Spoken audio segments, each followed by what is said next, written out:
CSAT में cube के questions almost हर साल आते हैं और देख के हमको लगता है कि ये बहुत टफ क्वेश्चन है।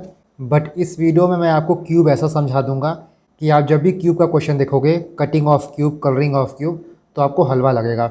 और इसी तरह सीसेट के जो भी 5-6 इंपॉर्टेंट टॉपिक्स हैं, 5-6 इंपॉर्टेंट कॉन्सेप्ट्स हैं, मैं उनके शॉर्ट वीडियोज़ बना के ऐसे डाल दूँगा ताकि आप रिवाइज़ कर पाओ, बिकॉज जीएस के साथ सीसेट भी इम्पॉर्टेंट है। ये क्वेश्चन देखो इस साल आया था। एंड मोस्ट ऑफ अस जब भी हम क्यूब को प्रिपेयर करते हैं तो सिर्फ फॉर्मूला देख लेते हैं। Here you can see cubes and dices से रिलेटेड यहाँ फॉर्मूला दिया गया है। बाय द वे, आप इस फॉर्मूला पीडीएफ को मैं टेलीग्राम से डाउनलोड कर सकते हो। यूपीएससी में पीवाईक्यूज में जिन भी टॉपिक से क्वेश्चन पूछे गए थे, पीवाईक्यू थीम बेस्ड ये फॉर्मूला पीडीएफ है। इन सारे टॉपिक से रिलेटेड यहाँ फॉर्मूला इंक्लूडेड है। तो ये फॉर्मूला पीडीएफ लास्ट में सॉल्यूशन है। पहले आप कॉन्सेप्ट समझो, तब आप फॉर्मूला याद करना। ये देखो एक सिंपल क्यूब है। क्यूब का जो ये वाला पार्ट होता है इसको हम फेसेस कहते हैं। तो एक क्यूब में टोटल कितने फेसेस होते हैं? 1 हो गया, 2 हो गया, 3 हो गया, एक इधर होगा 4, इधर होगा 5, इसके पीछे होगा एक 6। तो फेसेस टोटल 6 होते हैं। इसके बाद क्यूब का जो ये वाला पार्ट होता है इसको हम एजेस कहते हैं। 2 फेस जहाँ पे मिलता है उसको हम एज कहते हैं। टोटल कितने एजेस होते हैं? 12 होते हैं। 1 2 3 4 5 6 7 8 9, इसके पीछे होगा 10, इसके पीछे होगा 11, इसके पीछे होगा 12। Next thing is corner. Corner पे 3 फेसेस म्यूचुअली परपेंडिकुलर होते हैं। तो ऐसे कॉर्नर्स क्यूब में कितने होते हैं? टोटल 8 कॉर्नर होते हैं। ये बेसिक फैक्ट्स हो गए। ना देखो एग्जाम में ना cutting of cube, colouring of cube, ऐसे क्वेश्चंस बहुत पूछे जाते हैं। मान लो किसी क्यूब में हम एक पैरेलल कट लगाते हैं। ये आपका एक कट हो गया।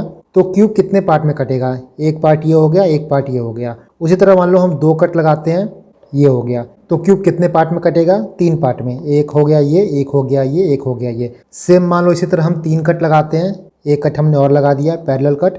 तो क्यूब कितने पार्ट में कटा? 4 पार्ट में कटा। 1 2 3 4। डैट मीन्स यहाँ से अगर हम एक फॉर्मूला डिराइव करेंगे तो अगर हम m कट लगाते हैं क्यूब में, देन हमको कितने पीसेज मिलेंगे? m+1 pieces. बट यहाँ पे आप एक चीज़ समझो।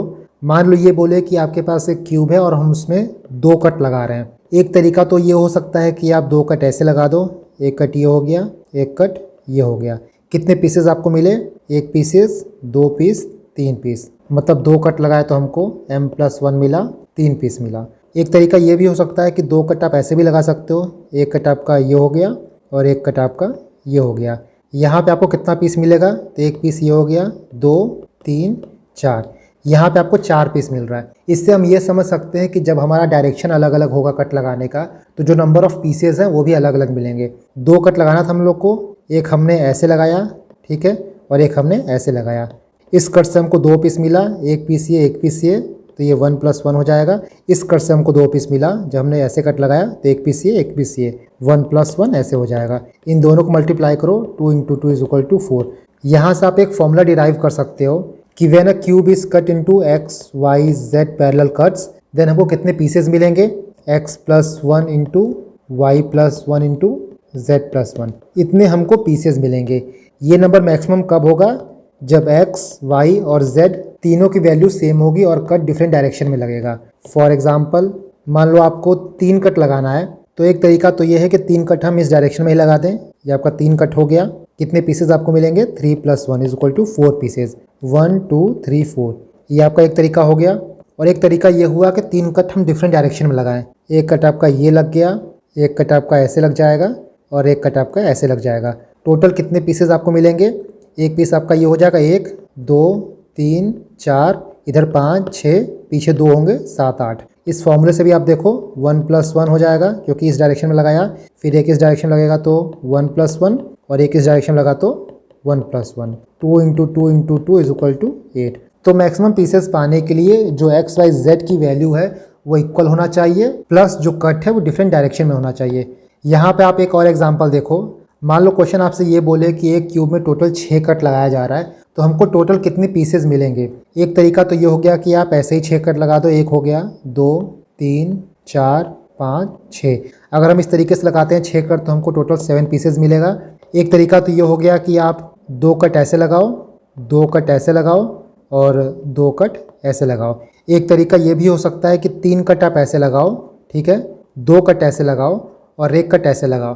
तो जैसे जैसे डायरेक्शन बदलते जाएगा, डिफरेंट डायरेक्शन में डिफरेंट कट लगते जाएगा, नंबर ऑफ पीसेज जो है वो डिफरेंट मिलेंगे। इसीलिए आपको बिना डायरेक्शन बताए क्वेश्चन पूछेगा कि 6 कट लगाते हैं कितने पीसेज मिलेंगे, 7 कट लगाते हैं कितने पीसेज मिलेंगे। तो इसका सही आंसर होगा नॉट डिफाइंड। बिना डायरेक्शन जाने आप ये नहीं बता सकते हो कि टोटल आपको कितने पीसेज मिलेंगे। इसके बाद क्यूब में एक टॉपिक है कलरिंग ऑफ क्यूब। यूपीएससी में बहुत क्वेश्चन इससे आता है घुमा फिरा के। इस साल भी देखो पूछा था एक क्वेश्चन की 125 identical cube are arranged in the form of cubical block, how many cubes are surrounded by other cube from each side. इसको हम बहुत बेसिक से समझेंगे एंड आप कलरिंग ऑफ क्यूब टॉपिक करते तब इस क्वेश्चन को बहुत आराम से कर लेते। यहाँ पे कहीं भी कलर की बात, क्यूब को कट करने की बात नहीं कह रहा है, बट कॉन्सेप्ट वही लगेगा। और इसीलिए मैं आपसे बोल रहा हूँ कि कॉन्सेप्ट समझना बहुत इंपॉर्टेंट है। नहीं तो क्वेश्चन आपके सामने होगा, सॉल्यूशन आपके सामने होगा, बट आप उसको आइडेंटिफाई नहीं कर पाओगे, आप उसको फिगर आउट नहीं कर पाओगे। 125 ब्लॉक की बात कर रहा है, तो चलो हम यहाँ पे इस पर्टिकुलर क्यूब को 125 भाग में काटते हैं। तो किसी भी क्यूब को 125 भाग में काटने के लिए मतलब आपका जो ये इक्वेशन है इक्वल टू 125 होना चाहिए।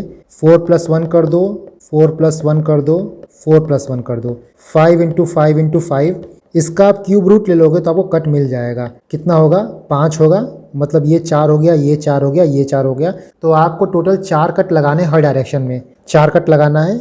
एक कट ये हो गया, 2 3 4 ये हो गया, 1 2 3 4 ये हो गया, 1 2 3 और ये आपका 4 हो गया।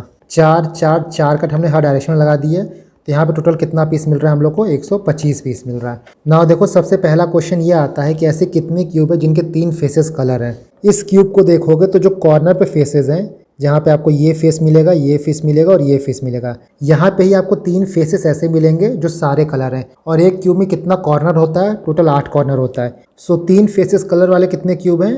टोटल 8 क्यूब हैं। यही आप फॉर्मूला पढ़ते हो। यहाँ पे देखो number of smaller cube with 3 faces painted 8। 1 हो गया, 2 हो गया, 3 हो गया, 4 हो गया, 5 6 7, इसके पीछे 1 हो जाएगा 8। इसके बाद दूसरा क्वेश्चन आता है जिसका आप डायरेक्टली फॉर्मूला याद कर लेते हो कि number of smaller cubes with 2 faces painted. यहाँ पे आप देखो 2 फेसेस पेंट किन किन क्यूब्स के हो सकते हैं। जिन क्यूब्स को आप एजेस पे देखोगे, इसका ये फेस पेंट रहेगा और ये फेस पेंट रहेगा, ये फेस पेंट रहेगा और ये फेस पेंट रहेगा। इस पूरे एज पे देखो, अगर हम कॉर्नर के ये 2 पीसेस निकाल दिए तो जो ये बीच का है यहीं पे आपको 2 फेसेस पेंट मिलेंगे। मतलब जब भी हमको 2 फेसेस पेंटेड निकालना होगा तब ये जो कॉर्नर के क्यूब रहेंगे उनको हमको माइनस करना होगा, हटाना होगा, क्योंकि जो काम का रहेगा वो सिर्फ हमारा बीच वाला रहेगा। तो अगर इसको हम एक फॉर्मूले के हिसाब से लिखते हैं, मान लो इसको n सेक्शन में काटा गया है तो n - 2 साइड का हटा दो, n - 2 और टोटल एजेस कितने होते हैं? 12। तो 2 साइड पेंटेड निकालने के लिए ये फॉर्मूला यूज़ होगा n - 2 × 12। ये फॉर्मूला कैसे आया आपने समझ लिया होगा। इस पर्टिकुलर क्वेश्चन की बात करें तो 5 - 2 × 12 ये आपका हो जाएगा 36। 36 क्यूब ऐसे होंगे जिनके 2 साइड पेंटेड होंगे। इसके बाद जो तीसरी चीज़ आती है वहाँ पे ये पूछता है कि ऐसे कितने क्यूब होंगे जहाँ पे सिर्फ एक सरफेस पेंट होगा। इसको भी हम समझ लेते हैं। 125 पार्ट में इसको काट लेते हैं।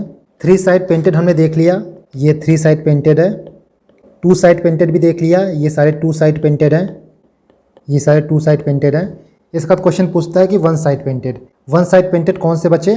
तो जो ये बीच का पोर्शन बचा ना, ये है आपका 1 साइड पेंटेड। इसको निकालने के लिए हम क्या करेंगे, अगर हम राइट साइड से ये पूरी लेयर हटा देते हैं, लेफ्ट से ये पूरी लेयर हटा देते हैं, टॉप से ये लेयर हटा देते हैं और बॉटम से ये लेयर हटा देते हैं, तब हमको वो वाला पोर्शन मिलेगा जहाँ पे सिर्फ एक साइड पेंट है। इसको आप ऐसे समझो, ये आपके क्यूब का फेस है, इसमें से आपको ये वाला पोर्शन हटाना है। तो ये वाला पोर्शन, ये और ये पूरा हटाना पड़ेगा। तो यहाँ पे देखो, मान लो हमने इसको n सेक्शन में काटा है। जैसे हमने देखा था कि ये वाला पार्ट क्या हो जाएगा, n - 2। उसी तरह जो लेफ्ट वाला पार्ट है वो कितना हो जाएगा, n - 2 इंटू टोटल कितने फेसेस होते हैं? 6। तो ये आपका हो जाएगा n - 2 का होल स्क्वायर इंटू 6। यहाँ देख लो ना, एक आपका n - 2 ये हो जाएगा, एक आपका n - 2 ये हो जाएगा। इस पर्टिकुलर क्वेश्चन में क्या हो जाएगा, 5 - 2 का होल स्क्वायर इंटू 6 डेट इज इक्वल टू 54। तो 54 साइड ऐसे होंगे जहाँ पे सिर्फ एक साइड पेंट होगा। और यही फॉर्मूला देखो यहाँ पे लिखा है। ये फॉर्मूला कैसे आया, आई होप आपने समझ लिया होगा। इसके बाद जो चौथा पार्ट आता है वहाँ ये पूछता है कि कितने क्यूब ऐसे हैं जहाँ पे कोई भी सरफेस पेंटेड नहीं होगा। इसको भी हम देखते हैं। देखो, ये देखने के लिए कि कितने सरफेस पेंटेड नहीं है, आपको थोड़ा सा इमेजिन करना पड़ेगा। इस पर्टिकुलर क्यूब को हमने 125 पार्ट में काटा है और पूरे क्यूब को पेंट किया था। तो ऐसे कितने क्यूब हैं, ऐसे कितने साइड हैं जो पेंट नहीं होगा। वो वाला जो पार्ट है वो क्यूब के अंदर का होगा। आपका पूरा ये साइड पेंट हो गया, ये साइड पेंट हो गया, ये हो गया, इसके पीछे का जो सरफेस है वो हो जाएगा, इसके बगल का ये हो जाएगा, इसके नीचे का ये हो जाएगा। अगर आप पूरा ये लेयर हटा दोगे, ये लेयर हटा दो, इस लेयर को हटा दो, इस लेयर को हटा दो, तो जो अंदर का कोर मिलेगा वो पेंटेड नहीं होगा। Let me show you. ये देखो, जो अनकलर्ड सेक्शन है उसको पाने के लिए हमको क्या करना होगा कि जो टॉप की एक लेयर रहेगी उसको पूरी हटानी होगी, बॉटम की पूरी हटानी होगी, लेफ्ट से पूरी एक लेयर हटानी होगी, राइट से पूरी एक हटानी होगी, फिर जो फ्रंट रहेगा उससे हटानी होगी और जो बैक रहेगा उससे हटानी होगी। इसको हटाने के बाद हमको जो कोर मिलेगा वो सेक्शन जो रहेगा वो अनकलर्ड रहेगा। तो इसको निकालेंगे कैसे, आप ये एग्जांपल देखो। फिर से हम यहाँ पे 5 कट लगाते हैं। तो कोर पाने के लिए हमको पूरा ये सेक्शन निकालना होगा, ये निकालना होगा, 2 लेयर यहाँ से निकल गई, ये पूरा लेयर निकालना होगा, ये लेयर निकालना होगा, 2 यहाँ से निकल गया। इसके बाद फेस पे भी तो कलर लगा है तो ये निकालना होगा, इसके पीछे का ये निकालना होगा, 2 यहाँ से निकल गया। इस डायग्राम पे वापस आओ। एक राइट से निकला, एक लेफ्ट से निकला, एक टॉप से निकला, एक बॉटम से निकला, एक फ्रंट से निकला, एक बैक से निकला। मतलब जो आपका ये 5 सेक्शन में कटा हुआ था, 2 ये माइनस हो गया, 2 ये माइनस हो गया और 2 ये माइनस हो गया। मतलब 5 में से 2 एक साइड का माइनस हुआ, फिर 5 में से 2 एक, फिर 5 में से 2, मतलब 3 इंटू 3 इंटू 3, ये आपका हो जाएगा 27। तो 27 क्यूब्स ऐसे होंगे जो इसके कोर में होंगे जहाँ पे कोई पेंट नहीं पहुँचा होगा। फॉर्मूले के हिसाब से देखें तो मान लो हम क्यूब के n सेक्शन में काट रहे हैं, then n-2 into n-2 into n-2, ये आपका हो जाएगा n-2 का होल क्यूब। और यही फॉर्मूला यहाँ पे दिया है, जब कोई सरफेस पेंट नहीं होता उसको निकालने के लिए n-2 का होल क्यूब निकालते हैं। तो आई होप अब आपको ये समझ में आ गया होगा कि ये फॉर्मूला कहाँ से आता है, कैसे आता है। नाउ लेट्स सी कि इस क्वेश्चन का आंसर क्या है। यहाँ पे इन्होंने पूछा क्या था, यहाँ पे पूछा था कि how many cubes are surrounded by other cubes from each side. ऐसे कितने क्यूब होंगे जो बाकी क्यूब से सराउंडेड होंगे हर साइड से। तो यहाँ पे उन्हीं क्यूब्स की बात कर रहा है जो क्यूब कोर में होंगे। इसका सही आंसर क्या होगा, 27।